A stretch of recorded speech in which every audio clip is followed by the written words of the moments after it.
In the serene suburb where Ellen and I had chosen to nestle our lives away from the clamor of the city, nights were usually blanketed with tranquility. Our home, a quaint bungalow with a garden that bloomed with relentless enthusiasm, was our sanctuary. However, the fabric of our peaceful existence began to unravel one unassuming Thursday night, when the first of the unsettling phone calls pierced through our calm. At 2:03 a.m., as if mocking the sanctity of rest, the phone rang. Groggy and irked, I reached out, expecting a misdialed number at worst. The line crackled to life, yet offered nothing but an oppressive silence before abruptly ending. Assuming it was a fluke, I returned to sleep, but the incident planted the first seed of unease. The calls persisted, each night, always at 2:03 a.m. Silent, save for the occasional whisper of static, they became a sinister routine. Ellen suggested contacting the police, but what would we report? Nuisance calls without a caller ID. Reluctantly, we decided to wait, hoping the caller would tire.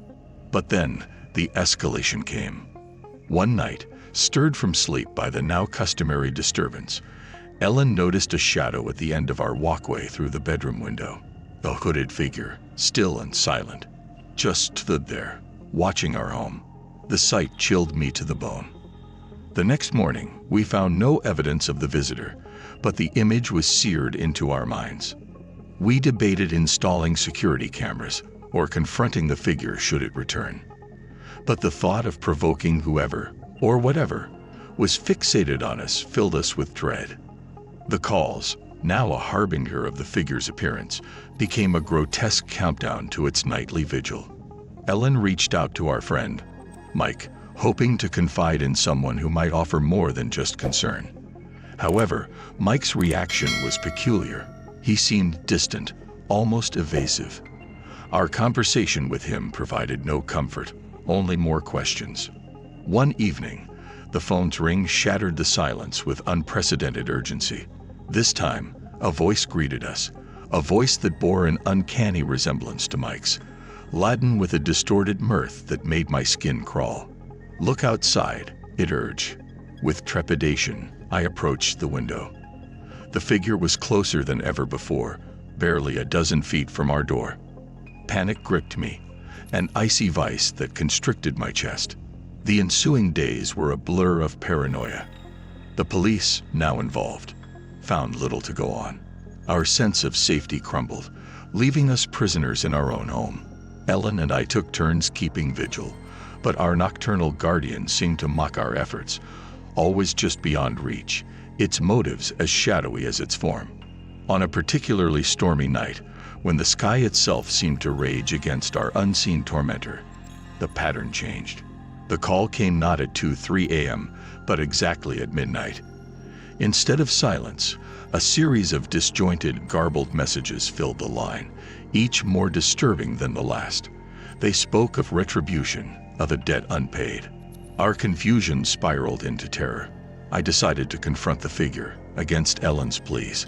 Armed with nothing but a flashlight and desperation, I stepped into the storm.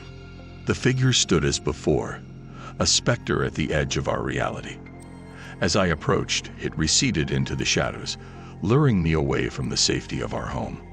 The chase led me to the local park, a place that once offered solace, now transformed into a macabre maze. The figure seemed to flicker in and out of existence, always a step ahead, leading me to the park's heart, where the old, abandoned well sat like a dark maw in the earth. There, the figure stopped, its hooded head tilting in what felt like curiosity or perhaps amusement. My breaths came in ragged gasps, each one tasting of damp earth and fear. "Why?" I managed to choke out. The figure's response was to point, not at me, but at the well. Compelled by a force beyond my understanding, I approached the well.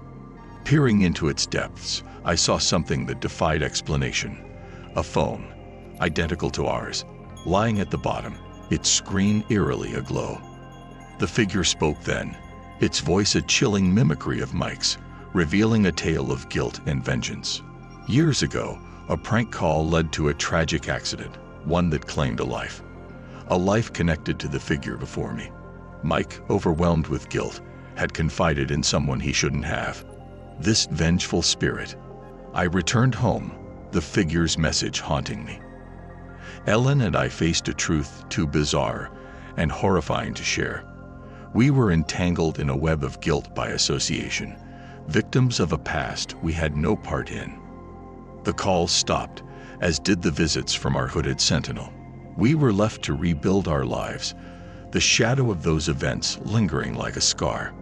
Mike, consumed by his guilt, vanished, leaving more questions than answers. Our home no longer felt like a sanctuary, but a stage for a macabre play in which we were unwilling actors. We struggled to reclaim our sense of normalcy, but some nights, when the wind whispers through the trees, we can't help but wonder if our unseen visitor watches still, biding its time.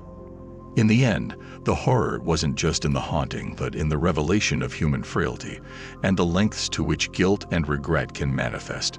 Our suburban haven, once a place of peace, now holds a story of a different kind. A tale of warning, of sorrow, and of unseen scars that, like the deepest of fears, lurk just beneath the surface, waiting to re-emerge.